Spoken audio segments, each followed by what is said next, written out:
তিন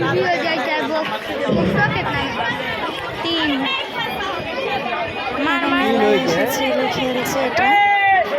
তো মেলায় গেলে এখন আর কিছু না কিনলেও অবশ্যই এটা একটু খেলতে চাই একটু, যেখানে বন্দুক দিয়ে একটু বেলুন দিয়ে ফাটানো হয়, বন্দুকটা হচ্ছে। তো একবার খেলে 20 টাকা আর দুবার খেলে 30 টাকা।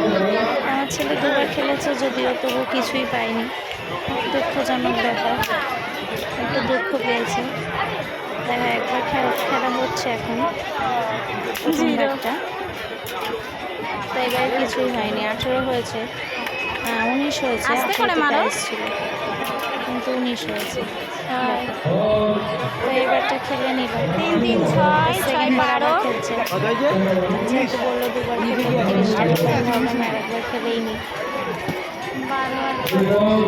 18, 19, 19 টাকা একবার খেলছে, কিন্তু দুবার খেলেও ছেলে কিছু পায়নি, দুঃখ পেয়েছে শুধু।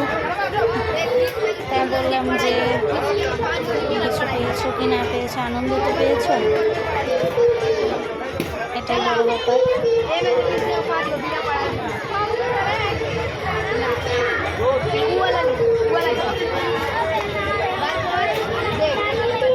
বাড়ির কাছে গণেশ মেলায়